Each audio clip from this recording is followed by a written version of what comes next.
এক সময় হযরতে ওমরে ফারুক রাদিয়াল্লাহু তাআলা উনি যখন মসজিদে নববীতে নামাজ পড়াচ্ছিলেন, একজন বেঈমান কাফের, বেদিন কাফের, মুনাফিক নামাজ জামার ভিতরে বড় একটা তরোয়াল ঢুকিয়ে রেখেছিল।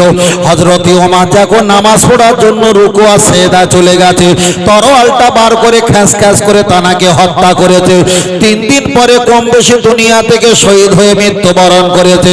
ওমর ফারুক রাদিয়াল্লাহু তাআলা আনহু যখন হায়াতে বেঁচে ছিল, ওনার ছেলেকে বললেন, আমার ছেলে আম্মা জান মা আয়েশা সিদ্দিকা রাদিয়াল্লাহু তাআলা তিনি হায়াতে বেঁচে আছেন। আল্লাহর নবী যেখানে ঘুমিয়ে আছে ওই জায়গার পাশে একটা জায়গা আছে আম্মা জান আয়েশা সিদ্দিকার জায়গা। দুনিয়া থেকে মৃত্যুবরণ করলে ওখানে ঘুমানো হবে, কিন্তু আমি তো আগে মারা যাব।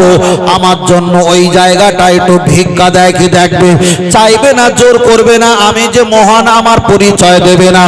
আম্মা জানের কাছে একটু ভিক মাঙ্গার মতো বলবে, আম্মা জান আমার আব্বাজি আপনার জায়গাটা থাকতে চায়, আপনি একটু ভিক্ষা দাও। তখন নিজের ছেলে আম্মা জান আয়েশা সিদ্দিকার কাছে চলে গিয়ে সব কথাটা খুলে বলেছেন। আম্মা জান আয়েশা সিদ্দিকা বর্ণনা করে, না না আমি দিতে পারবো কি পারবো না এ কথা বলতে পারবো না, কেন নবী আমাকে দিয়ে গেছে।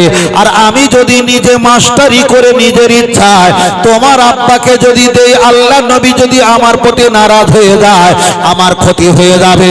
ও নবী সাহাবারা ঘর থেকে বার হও, তোমার নবী রওজা আকদাসের কাছে একটু সালাম জানাও, আর তোমার নবীকে জিজ্ঞাসা করো আম্মা জান আয়েশা সিদ্দিকার জন্য যে কবরের জায়গাটা রাখা ছিল ওই জায়গাটা ওমরের জন্য দোয়া হবে কিনা।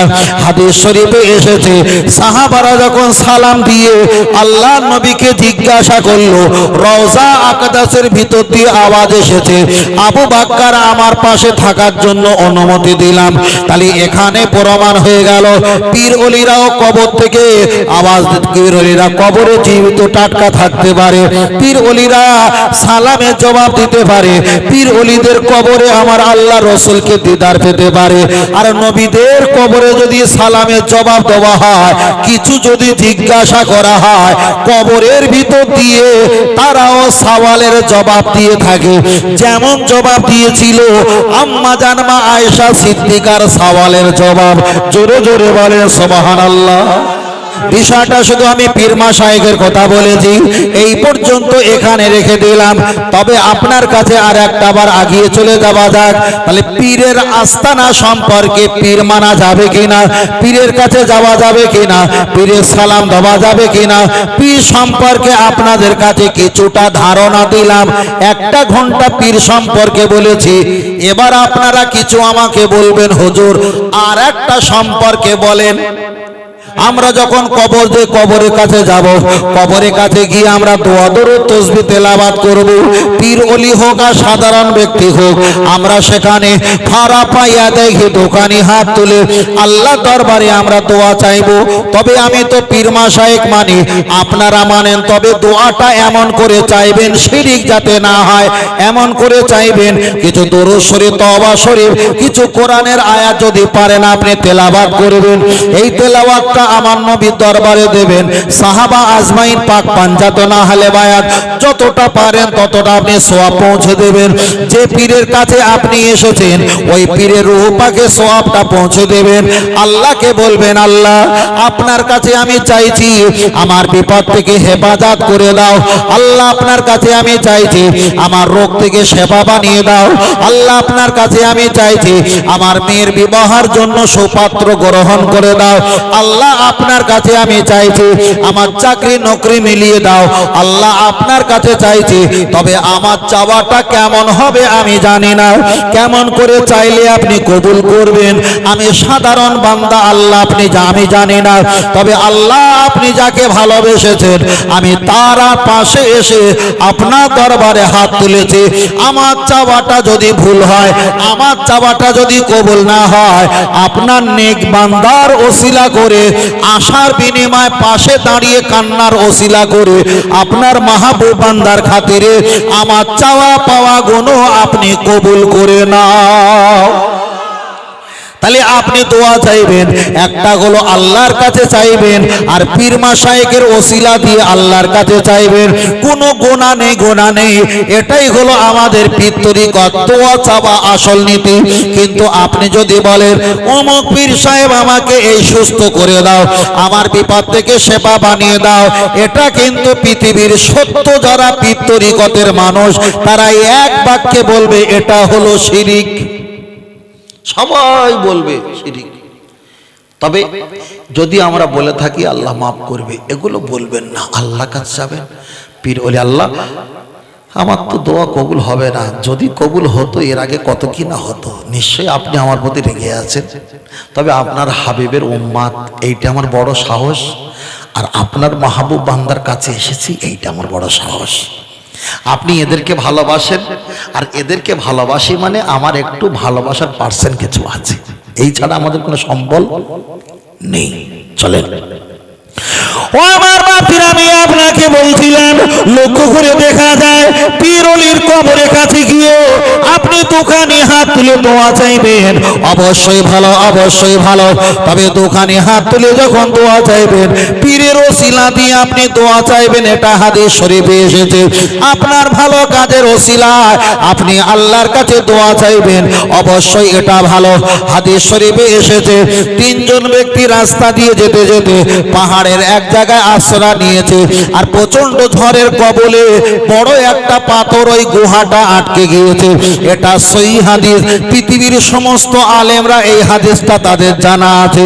তিন ব্যক্তি যখন গুহার ভিতরে বড় পাথর এসে মুখটা যখন আটকে দিয়েছে, ওদের ক্ষমতা নেই এত বড় গর্ত থেকে কিভাবে আমরা পাথরটা উঁচু করব, আমাদের পায়ের তলা তো কোনো শক্তি নেই, গর্তটা অনেক, কিভাবে আমরা এক হাত দিয়ে দুই হাত দিয়ে উঁচু করব। ওরা জানে আমাদের মৃত্যুটা নিশ্চিত, এটা আমাদের মৃত্যু নিশ্চিত। হাদিস বিবরণ দিয়েছে একজন আল্লাহর কাছে কাঁদছে, আল্লাহ আমাদের তো তেমন কিছু নাই, আপনার কাছে শেষবারের মতো দোয়া চাই, তবে আপনি তো রহমান রহিম, দোয়া কবুল করেন, এটা আমাদের বিশ্বাস। দোয়া চাইছেন আল্লাহ আমি যখন ছাগল বকরি দুম্বা মহি যখন চড়াতাম আর দুধ দহন করে নিয়ে আসতাম, আমার মা, আমার আব্বা, আমার মা, আমার ভাই বোন, আমার ছেলে মেয়ে, বিয়ে বাচ্চারা ওরা ঘুমিয়ে থাকতো, আর দুধ দহন করে আমি ওদেরকে ডিঙিয়ে ডিঙিয়ে ডিঙিয়ে ডিঙিয়ে ডিঙিয়ে ডিঙিয়ে আমার মাকে আমি দুধ দহন করাতাম। মা যখন দুধ খেয়ে পেটটা যখন ভর্তি হয়ে যেত, আর অবশিষ্ট দুধে পানি মিশিয়ে আমার পরিবারকে আমি পান করাতাম। আল্লাহ এতটা যদি আমার মাকে ভালোবেসে থাকি, এর বিনিময়ে পাথরটাকে একটু সরানো যাবে না? তাফসীর কারকেরা ব্যাখ্যা করে বলেছে ওই অতটুকু ভালো কাজের ওসিলায় আল্লাহর কাছে যখন দোয়া চেয়েছে, আমার আল্লাহ পাথরটা একটু সরিয়ে দিয়েছে। আর একটু জোরে বলে সুবহানাল্লাহ। আর একজন বললেন ও রব্বুল আলামিন, আল্লাহ আমার কাছে যারা কাজকর্ম করে ওদের কাজকর্ম যখন শেষ হয়ে যায়, হাত ধুয়ে হাতের পানি শুকনো হবার আগে আমি ওদের পারিশ্রমিক নিয়ে হাজির হয়ে যাই। আল্লাহ এর বিনিময়ে আপনি একটু পাথরটা সরিয়ে দাও। আমার আল্লাহ একটু পাথরটা সরিয়ে দিয়েছে। আর একজন ব্যক্তি বলল দুইজনা তো এইভাবে পালিয়ে যাওয়া সম্ভব নয়, আর একটু ফাঁকা হওয়া দরকার। তৃতীয় ব্যক্তি হিসাব করলো আমার ভালো কাজ বলতে কিছুই নয়, নিশ্চয়ই আমাদের মৃত্যুটা নিশ্চিত। উনি চিন্তা করলো আমার একটা ভালো কাজ আছে। এক সময় আমার নিজের চাচাতো বোনের সঙ্গে আমার কুসম্পর্ক, আমার খারাপ সম্পর্ক ছিল। আমরা দুইজনা ফাঁকা জায়গা গিয়ে আমরা খারাপ সম্পর্ক ব্যবহার করব। আমি সোনা দানা হীরা মুক্তা জহরত কাঞ্চন মণি মুক্তা অনেক টাকা পয়সা নিয়ে ফাঁকা জায়গায় আমার চাচাতো বোনকে নিয়ে গিয়েছিলাম। যখন আমরা খারাপ কাজে লিপ্ত হব, আমার বোন একটাই কথা বলেছিল, আল্লাহ তো দেখছে, আল্লাহকে ভয় করো। এই কথাটা বলার বিনিময়ে আমার মাইন্ডটা এমন ভাবে ঘুরে গেছে, আমি সোনা দানা চাঁদে মুক্তা সব কিছু নিয়ে আমার বাড়িতে ফিরত চলে এসেছিলাম। আল্লাহ তোমার ওই নামটা আমার মাইন্ডে এমন ভাবে লেগেছে, তোমার বড় ভয় লেগে আমি পাপের কাছ থেকে ফিরে এসেছিলাম। আল্লাহ এতটা যদি ভয় আমি করে থাকি, এর বিনিময়ে পাথরটা একটু সরিয়ে দাও। আমার আল্লাহ পাথরটা সরিয়ে দিয়েছে। তাহলে তিনজনা ওই গুহা থেকে বাইর হয়ে গেছে। তাহলে এখানে হাদিসের ব্যাখ্যা হলো এটা, আপনি যদি কোনো ভালো কাজ করেন, কোনো আলেমকে খাওয়ান দাওয়ান, মেহমানদারি, টাকা পয়সা, কোনো মানুষ ভিক্ষুককে এতিমকে যদি মেহমানদারি করে থাকেন, এতটা ভালো কাজের ওসিলায় বিপদ হলে ওই ভালো কাজকে তুলে ধরে দোয়া করা দরকার নেই, হাত তুলে মনে মনে আল্লাহকে বলবে, আল্লাহ সারা দিনের ভিতরে একটা ভালো কাজ করেছি, এর বিনিময়ে আমার বাড়ি বিপদকে হেফাজত করে দাও। আল্লাহর শপথ, আপনার ভালো কাজের ওসিলায় আমার আল্লাহ আপনাকে সুস্থ দান করবে করবে। জোরে বলেন সুবহানাল্লাহ। আর একটু জোরে বলেন সুবহানাল্লাহ। আল্লাহুম্মা সাল্লি আলা, জোরে, আলা আলি সাইয়্যিদিনা সাল্লাল্লাহু আলাইহি ওয়াসাল্লাম। আমার কথা বুঝতে পারছেন তো বাবু? শুধু প্রয়োজনটা বলছি, অপ্রয়োজনীয় কোনো কথা বলার অবকাশ নেই, আর বলারও কোনো প্রয়োজন নেই। আজকে আমরা একটা বিষয় আলোচনা করছিলাম কবর সম্পর্কে, পীর সম্পর্কে, হতে হতে হতে হতে কবর জিয়ারত পর্যন্ত এসেছি। এই সম্পর্কে আর একটু বাড়ালে অসুবিধা আছে না অন্য কিছু বলবো? এই বিষয়, তাহলে বিষয়টা আর পুরো জেনে যাব, এই বিষয়টা পুরো জেনে যাব। তাহলে একটা গজল বলি, তাই না? মাশাআল্লাহ। आखिरी रसूल তুমি নবী আকরাম, आखिरी रसूल তুমি নবী আকরাম, তোমার কদমে মোর হাজারো সালাম, তোমার কদমে মোর হাজারো সালাম। বলো সুবহানাল্লাহ। আর একটু জোরে হবে না?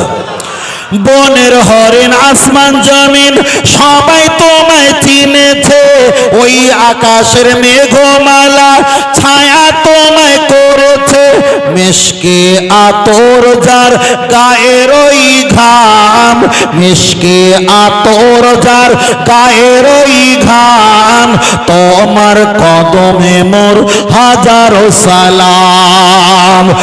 আখিরি রসুল তুমি নবী আকরাম, আখিরি রসুল তুমি নবী আকরাম, তোমার কদমে মোর হাজারো সালাম, তোমার কদমে মোর হাজারো সালাম। আবু বকর, উসমান, ওমর সবাই তোমায় দিবানা, গরম পাথর বুকে বেলাল কিন্তু নবীজিকে ভোলে না, অন্তরে গেঁথেছিল নূর নবীর নাম, অন্তরে গেঁথেছিল নূর নবীর নাম, তোমার কদমে মোর হাজারো সালাম। আর একটু জোরে হবে না? তোমার কদমে মোর হাজারো সালাম। আখিরি রসুল তুমি নবী আকরাম, আখিরি রসুল তুমি নবী আকরাম, তোমার কদমে মোর হাজারো সালাম, তোমার কদমে মোর হাজারো সালাম। বোরাক নিয়ে দয়ার নবী মেরাজেতে গিয়েছে, পায়ের ধোলায় আল্লাহর আরশ ধন্য সেদিন হয়েছে, জান্নাতের রুমে রুমে লেখা নবীর নাম, জান্নাতের রুমে রুমে লেখা নবীর নাম, তোমার কদমে মোর হাজারো সালাম। আখিরি রসুল তুমি নবী আকরাম, আখিরি রসুল তুমি নবী আকরাম, তোমার কদমে মোর হাজারো সালাম, তোমার কদমে মোর হাজারো সালাম। আল্লাহুম্মা, খুব করে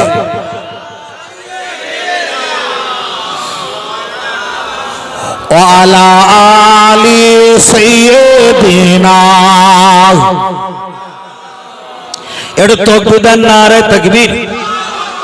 পিছনে যারা এসেছো আপনারা লাস্টে এসেছেন, তাকবীর কাজা আছে কিন্তু তকবির কাজা আছে, আমরা সামনে ছিলাম না, অনেক তকবির দিয়েছি। ওরা পিছনে আছে, ওদের অনেক তকবির কাজা আছে। পিছন থেকে বড় ভাই ছোট ভাই তকবির দেন, নারে তাকবীর, নারে তাকবীর, নারায়ে রিসালাত। বলেন ইয়া রাসূলুল্লাহ, বলেন ইয়া রাসূলুল্লাহ। আহলে সুন্নাত আল জামাত বলুন জিন্দাবাদ। আহলে সুন্নাত আল জামাত, সিলসিলা হক ফুরফুরা শরীফ, মদিনা মক্কা শরীফ। নারে তাকবীর, নারে তাকবীর। আল্লাহ কবুল করেন, বলেন আমিন। আর একটু জোরে হবে না? তাহলে আমরা কবর সম্পর্কে বলছিলাম, আর একটুখানি বলি। বলতে বলতে তো শেষও হবে না, আর আমারও নামতে হবে না। চলেন ছোট করে বলি। তাহলে আমরা পীর মাশায়েখকে মানি, কিন্তু সেজদা আমরা কাকে করি? একমাত্র আল্লাহকে। আর কারোর পায়ে সেজদা করি না। যে পীর সাহেব বলবে সেজদা করা জায়েজ আছে, সে যদি সঠিক পীর হয়, তবুও তার থেকে পরিত্যাগ করাটা ঈমান। খেয়াল রাখবেন, আমরা একেবারে মূর্খ না যে আমরা পীর মাশায়েখকে ভালোবাসি, পীর যা বলবে তাই শুনে নেব, না, চলবে না। এখন লেখাপড়া কন্টেস্ট, আজ থেকে 20 বছর আগে ছিল না, 30 বছর আগে ছিল না। এখন এই বক্তব্য দিচ্ছি 10 জনের মাঝে দেওয়া যায়, কিন্তু অনলাইনে সহজ না, বুঝলো তো, খুব বিপদ। চলেন, তাহলে আপনাদের এলাকায় কোনো ছেলে যদি দিল্লি, বোম্বাই, আহমেদাবাদ, নাগপুর, কানপুর, শিলচর, গুয়াহাটি, আসাম, ত্রিপুরা, মেঘালয়, এক কথা উড়িষ্যা, বিভিন্ন জায়গায় কাজকর্ম আমাদের এলাকার ছেলে করে না? করে না? করে। ভালো করে শুনবেন কবর সেজদা সম্পর্কে। তাহলে কবর ওরা বিভিন্ন জায়গায় কাজকর্ম করে। 2 বছর, 3 বছর, 4 বছর অনেক ছেলেরা দেশে আসে না, প্রবাসী। তাহলে দেশে যখন আসে না, ওখান থেকে টাকা পাঠায়, এখান থেকে টাকা তুলে চাল ডাল অনেক সামানপত্র সবকিছু মেরামত করে নেয়। হঠাৎ করে ছেলেটা বাড়ি আসবে, মাকে ফোন করিনি, বাপকে ফোন করিনি, বোনকে ফোন করিনি, স্ট্যাটাস দেয়নি, কোনো মেসেজ করেনি, কোনো বিজ্ঞাপন দেয়নি। হঠাৎ করে রাত 2টোর সময় বাড়িতে এসছে, ভীষণ ঝড়, নদীতে সমুদ্রে বিশাল তখন ঢেউ, উত্তাল নদী, তখন টিকটিক করে এসছে। জানে 4 বছর পরে স্ত্রীর কাছে যাচ্ছি, বিশাল একটা, হঠাৎ দেখে আনন্দে কেঁদে ফেলবে, আনন্দে জড়িয়ে ধরবে, একটা বিরাট মজা। ছেলেটা আশা ভরসা নিয়ে কলাঘাটে নেমেছে, কাঁপতে কাঁপতে কাঁপতে কাঁপতে আধা ঘন্টা 45 মিনিট হেঁটে হেঁটে রাত 2:30টার সময় ভিজে ভিজে ঘরে আওয়াজ দিচ্ছে। কিন্তু স্ত্রী যেখানে ঘুমায়, যে কামরায় ঘুমায় 2 তলার উপরে, সেই 2 তলার উপরে উঠে দেখে স্ত্রীর জুতোর পাশে আর এক ব্যক্তির বুট জুতো রাখা আছে। স্ত্রী মাথা, এই তখন পুরুষের মাথা ভালো থাকবে না খারাপ থাকবে? ভাই কি বলে? মাথায় কাজ করবে। আর যে 4 বছর আসেনি, আমি কাউকে ফোন করে বলিনি, তাহলে এমন করে যখন এসছি, আসার পরে দেখতে পাচ্ছি আমার স্ত্রীর ঘরে এখানে ঘুমায়, সেখানে স্ত্রী পাশে আর একটা পুরুষ মানুষের বুট জুতো রাখা আছে। স্বামী মাথা খারাপ হয়ে যাবে না? যাবে না? হয়ে যাবে, মাথা খারাপ হয়ে যাবে। বাবা, আমি বললাম বাবা টেনশন করো না, হয়তো তোমার শালাবাবু এসেছে, তার বোনের শরীর খারাপ, শালাবাবু যদি বোনের সঙ্গে থাকে সেখানে কোনো চিন্তা আছে? ভাই বোনে থাকবে, কোনো চিন্তা নেই। তখন আমারে বলছে, মফিজুল ভাই একটা কথা বলি, আমার যে শালা সম্বন্ধে ওরা পেঁয়াজি চপ বিক্রি করে, একজন সাইকেল সারা লিক সারে, ওর বাপ জীবনে বুট জুতো চোখে দেখিনি, ও জীবনে বুট জুতো চোখে দেখিনি। টেনশন বাড়বে না কমবে? আরো বাড়বে না? এই খারাপ পাবে না, টেনশন বাড়বে। তারপরে বললাম, দেখো তুমি হালকা করে একটু জানালা খুলে দেখো দিনি। ও ফোনটা ধরে রেখে দিয়েছে, হালকা করে জানালা খুলে দেখছে, বাল্ব একটা লাইট জ্বালিয়ে রেখে দিয়েছে। স্ত্রী আর অপুরুষ ব্যক্তি বুকে মাথা দিয়ে আনন্দ করে ঘুমিয়ে ঘুমিয়ে গল্প আর আনন্দ করে রিল্যাক্স করছে।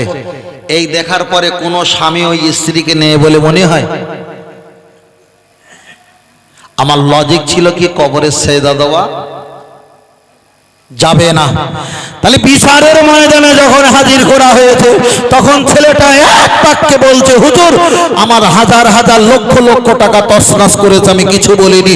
40,000 টাকা দামের মোবাইল রাস্তায় ফেলে ভেঙেছে, কিছু বলিনি। আমার মাকে কখন রুটি করে দেয় না দেয় তাতে আমি কিছু বলিনি।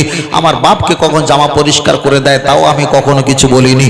কিন্তু আমি আমার স্বামী আমার স্ত্রীর মাথা আমার বুকে থাকার অধিকার ছিল, কিন্তু আমার স্ত্রীর মাথাটা অপুরুষ ব্যক্তির বুকে যখন গেছে ও স্ত্রী নেওয়া সম্ভব নয়। কপালটা পাওয়ার যোগ্য কে? সেদা পাওয়ার যোগ্য কে? আল্লাহ। তাহলে একটা মহিলার মাথা যদি আপনার বুকের কাছে না এসে অপুরুষ ব্যক্তির বুকের কাছে যায়, দুনিয়ার কোন স্বামী যদি সেই স্ত্রীকে যদি লাথি মেরে বাহির করে দেয়, এ সেজদা একমাত্র হবে আল্লাহর। আল্লাহর কাছে সেজদা না দিয়ে অন্য কোন ব্যক্তির কাছে সেজদা দিলে আল্লাহ ও মুসলমানের ঘর থেকে লাথি মেরে জাহান্নামে দেবে না, দেবে না। আমরা পীর ওলিকে মানি, মহব্বত করি, ভালোবাসি, ওসিলাদের দোয়া চাই, তাদের নামে দোয়া খাই, সবরেসানি কোরআন তেলাওয়াত করি, তাদের নামে তকবীর দেই, জিন্দাবাদ দেই, তাদের জন্য দোয়া রাখি। কিন্তু তাদের কবরের কাছে গিয়ে সেজদা দেওয়া যাবে? বিষয়টা পরিষ্কার হলো। আমি চাইলে এক কথা বলে দিতে পারতাম, কবরে সেজদা দেবে না হারাম। একটু বুঝিয়েছি ভালো করে যে কখনো দেওয়া যাবে না। একটু ভারী করে বলতাম, ছেলেরা আছে তো বাপের পাশে, সমস্যা। আল্লাহ আল্লাহ। চলেন আমি আপনাকে বোঝাতে চেয়েছি, লক্ষ্য করে দেখা যায় তাহলে সেজদা একমাত্র আমার আল্লাহকে দিতে হবে। আল্লাহকে ছাড়া আর কাউকে সেজদা দেওয়া যাবে না। হয়তো আপনি কোন পীরের কাছে গেলে দেখতে পাবে তানার দলেরা তানার পায়ে সেজদা দিচ্ছে, তানার পায়ে চুম্বন দিচ্ছে। আপনি যদি সেই পীরের মুরিদ হও, আমি আপনার প্রতি শত্রুতা করছি না, আপনি অবশ্যই ঈমান বাঁচানোর জন্য আপনি চলে এসে অন্য কোন পীরের দরবারে যুক্ত হয়ে যাও, না হলে আপনার কিন্তু ঈমান চলে যাবে। আল্লাহ নবী এক সময় দাঁড়িয়ে আছে, আর কিছু দুম্বা ছাগল বকরি ভেড়া আল্লাহ নবীর কাছে দৌড়ে এসে টপ টপ টপ টপ করে সেজদা দেয়। সাহাবীরা নবীর কাছে এসে বললেন, ইয়া রাসূলুল্লাহ, ওই ছাগল ভেড়া দুম্বা মহিষ ভেড়া আপনার পায়ে টপ টপ করে সেজদা দিয়েছে, আমরা যদি আপনাকে সেজদা না দেই, আমার আল্লাহ যদি কিয়ামতের দিন বলে, ও নবী সাহাবারা চতুষ্পদ জন্তুরা নবীকে চিনে সেজদা দিয়েছে, তোমরা কেন সেজদা দিলে না আমার নবীর পায়ে? হুজুর আমরা কি একটাবার সেজদা দেব? আল্লাহ নবী এত গম্ভীর মেজাজে বললেন, তোমরা কি জানো না, ইয়া লাইতানি কুনতু তুরাবা, আমার আল্লাহর কোরআন জানিয়ে দিয়েছে এই চতুষ্পদ জন্তুরা ওরা কিয়ামতের দিন মাটির সঙ্গে মিশে যাবে, ওদের কোনো সমস্যা নেই। কিন্তু আনা বুইস্তু মুআল্লিমান, আমি হলাম তোমাদের শিক্ষক, তোমাদের কি আমার পায়ে সেজদা দিতে বলেছি? না না আল্লাহ নবী আপনি বলেননি। তবে জেনে রেখে দাও, আল্লাহ নবী একটা হাদিস শরীফ বললেন, লানাতাল্লাহু আল ইয়াহুদা ওয়ান নাসারা ইত্তাখাযু কুবুর আমবিয়াইহিম মাসাজিদা। তবে জেনে রেখে দাও, ওই জামানায় ইহুদি নাসারা জাহান্নামে যাবার একটাই কারণ হলো ইত্তাখাযু কুবুর, ওরা যখন নবী আম্বিয়াদের কবর দেখতে পেত সেখানে ওরা দৌড়ে গিয়ে মাথাটা সবিয়ে দিত, মাথা দিয়ে কপাল দিয়ে ওরা সেজদা করত। এই কারণে আল্লাহ তাদেরকে জাহান্নামে বানিয়েছে। তাহলে এখানে প্রমাণ হয়ে গেল, নবীর কাছে সাহাবীরা সেজদা করতে চাইছিল, আল্লাহ নবী সেজদা দিতে বারণ করেছে। পৃথিবীর কোন পীর ওলি যদি আপনাকে বলে বাবা মাথায় সেজদা দাও, তাহলে নিঃসন্দেহে তার মুখে লাথি মারাটাই ফরজ, ঠিক না বে ঠিক? পরিষ্কার, চলবে না। ফের বলছি, আপনি কাকে মানেন না মানেন সেটা ভিন্ন ব্যাপার। আমার বক্তব্য যদি চুল পরিমাণ ভুল হয়, আমার সারা জীবনের সম্পত্তি আমি তার নামে লিখে দেবো, আর সে আমাকে বুঝিয়ে দেখ যে আপনার বক্তব্য ভুল।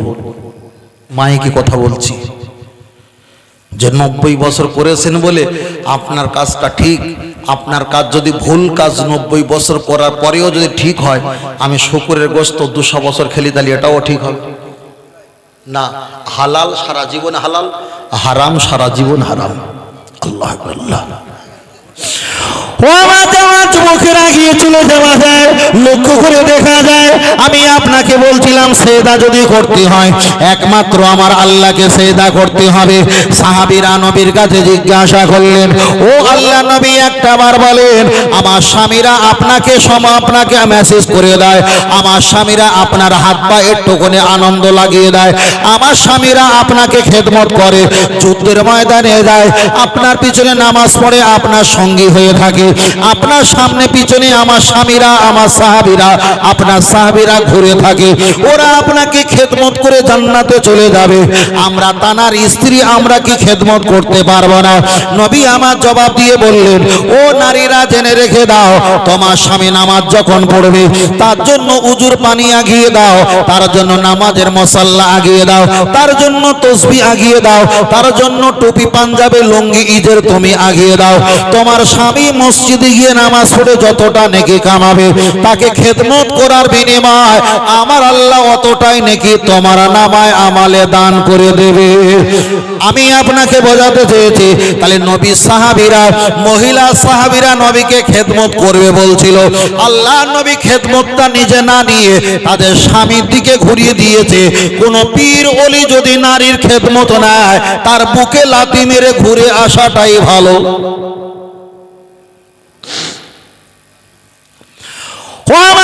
যুবকেরা গিয়ে চলে যাওয়া যায়, লক্ষ্য করে দেখা যায় অনেক জায়গায় আছে সেখানে দেখা যায় লাইট বন্ধ করে দিয়ে এখন দুনিয়ার বাতি লিভিয়ে দাও, অন্তরে বাতি জ্বালিয়ে দাও, লা ইলাহা ইল্লাল্লাহ বলে জিকির করে। আমি তাদেরকে খারাপ বলতে পারি, কিন্তু আমাদের নসিবটা বড় ভালো, আমরা এমন একটা পীরের দল পেয়েছি আহলে সুন্নাত আল জামাত, ফুরফুরা দাদা পীর রহমাতুল্লাহ আলাইহির, যে দলটা পৃথিবীর আর এমন দল আর দ্বিতীয় খুঁজে পাওয়া যাবে না। আপনি দাদা পীরের মাজারটা জিয়ারত করার আগে ফুল গাছ আছে, ট্রান্সফরমা আছে, বড় একটা বোর্ড লাগানো আছে, ওই জায়গায় লেখা আছে এখানে আতর বাতি দেবে না, এখানে আতর গোলাপ দেবে না, এখানে তোমরা চাদর চড়াবে না, এখানে ধূপকাঠি মোমবাতি আগরবাতি দেবে না, এখানে তোমরা জোরে জোরে কথা বলবে না, এখানে জুতো পরিধান করে প্রবেশ করবে না। পরেই লেখা আছে এখানে খবরদার মহিলারা এখানে প্রবেশ করতে পারবে না। তাহলে যে পীর মাশায়েখ দুনিয়া থেকে চলে যাওয়ার আগে মাজারে পর্যন্ত মহিলাদের যাওয়া নিষেধ করে দেয়, সেই পীর সাহেব কখনো মহিলাদের এক জায়গায় বসিয়ে মুরিদ করতে পারে কি? এটা হলো আমাদের পীর সাহেবের কোয়ালিটি। আল্লাহ আকবার। চলেন আমি আপনাকে বোঝাতে চেয়েছি, আমার কথাটা ভালো করে খেয়াল করে দেখেন। ফুরফুরা দরবার শরীফ দাদা পীর রহমাতুল্লাহ আলাইহির কথা আমি ওখানে ছেড়ে দিলাম, আপনি বসিরহাট দরবারে চলে যাবেন, সেখানে কোনো শিরিক নাই, বেদাত নাই, কোনো শিরিকের গন্ধ নাই। অন্য দরবারে চলে যাবেন, সেখানে তাদের আল আওলাদ নেই, সেখানে শিরিক আর বেদাতি করা হয়, শিরিক আর বেদাতি করা হয়। তবে আমি আপনার কাছে একটাই কথা বলতে চেয়েছি, আমরা ইসাল্লে সোয়াবে অনেকে গরু দান করি, অনেকে মুরগি দান করি, অনেকে চাউল, অনেকে ডাউল আমরা তরি তরকারি দান করি, এটা হলো ইসাল্লে সোয়াবের মেহমানদের জন্য। কোনো একটা ব্যক্তি যদি বলে আমি মাজারে একটা মুরগি দেবো, মুরগি দেবো, পীরের নামে মুরগি দেবো, পীরের নামে মুরগি দেবো, আমার কথাটা খুব ভালো করে খেয়াল করবেন, নইলে আপনার ঈমান যাবে। পীরের নামে আপনি মুরগি দেবেন ভালো ভালো, কিন্তু জবাই করতে গেলে তো আল্লাহর নামে জবাই করতে হয়, বিসমিল্লাহি ওয়া বিসাবিলিল্লাহি ওয়া আলা মিল্লাতি রাসূলুল্লাহ। যেমন আমরা মাইয়িতকে শুইয়ে দেই কবরে আমার রাসূলের নাম নিয়ে, আল্লাহর নাম নিয়ে, আপনি যখন মুরগি ছাগল দুম্বা মহিষ জবাই করবেন বিসমিল্লাহি আল্লাহু আকবার বলে জবাই করতে হয়। আল্লাহর নাম দিয়ে অন্য কোনো ব্যক্তির নাম দিয়ে যদি জবাই করা হয় সেই মুরগি খাওয়া জায়েজ না না জায়েজ? আল্লাহর নাম নিয়ে ভালো করে শোনেন, আল্লাহর নাম বাদ দিয়ে অন্য কোন ব্যক্তির নাম দিয়ে যদি বলা হয় অমুক ব্যক্তি আল্লাহু আকবার, জবাই হবে না হবে না? তাহলে অন্য কোন ব্যক্তির নামে যদি মুরগি জবাই করা শরিয়াতে হারাম হয়, অন্য কোন ব্যক্তির নামে আপনি খাদ্য খাওয়াবেন, এটা কি করে জায়েজ হয়? সিস্টেমটা আমরা জানিনি, আমাদেরকে বলে না, ওই জন্য আমাদের বেদাত হয়ে যায়, শিরিক হয়। আপনি বলবেন আল্লাহ আমি এই এক হাঁড়ি ক্ষীর রান্না করেছি, হ্যাঁ তোমার অলি বান্দার দরবারে এসেছি, আর এখান থেকে বিতরণ করব। আল্লাহ আমার মনস্কামনা আপনার অলি বান্দার ওসিলায় আপনি কবুল করে নিও। বারহাক জায়েজ, বারহাক জায়েজ, কোনো সমস্যা নেই। আল্লাহ ছাড়া কারোর কাছে যদি আপনি চান, আমি আপনার শত্রু না, আপনি আমার শত্রু না, আমি অন্য কোনো দলের আলেম নয়, আপনি যতটা না ভালোবাসেন তার চাইতে হাজার গুণ আমি ভালোবাসি, তবুও বলছি আল্লাহকে বাদ দিয়ে অন্য কারোর নামে যদি আপনি কিছু করেন, আপনার ঈমান যাবে যাবে যাবে। সারা পৃথিবীর আলেম মনে করবে অমুক ব্যক্তি মুসলমান, আল্লাহর খাতায় আল্লাহকে না ডেকে অন্য কাউকে ডেকে হয়ে গেছে বেঈমান। কথাটা বোঝাতে পেরেছি? সিস্টেমটা জানতে হবে। সিস্টেম না জানলে আমাদেরকে পার্শ্ববর্তী অন্য অন্য মুসলমানরা আমাদেরকে বেদাতি বলে, আমাদেরকে ভণ্ড বলে, আমাদেরকে মাজার পূজারি বলে, আমাদেরকে কবর পূজারি বলে। কেন বলে? আমরা সিস্টেমটা না জেনে কাজ করার কারণে। সিস্টেমটা জানতে হবে। কই আমাকে, আমরা তো বক্তব্য করি, আমাদের তো কেউ বলে না যে আপনি মাজার পূজারি, বলে না। না, আমরা কোরআন হাদিস থেকে দলিল যেটা আছে সেইভাবে করি। আমার দাদি করে গেছে সেই লাইন করি না, বুঝলেন না? আমার পরদাদা করে গেছে সেইভাবে করি না, আমার চাচা করে গেছে সেইভাবে করি না। আমার নবী, আমার সাহাবা, আমার পীর মাশায়েখরা যেভাবে করে গেছে আমি সেইভাবে করি। কারো আঙুল তোলার অধিকার আছে? নেই। তাহলে দাদা করলে তো আঙুল তোলার অধিকার আছে, কিন্তু আমার দাদা হুজুর করলে কারো আঙুল তোলার অধিকার নেই। খুব সাবধান, খুব সাবধান। কারেন্ট খুব ভালো, কিন্তু কারেন্টের সঙ্গে পাকামো করতে গেলে না জীবন চলে যাবে, জীবন চলে যাবে।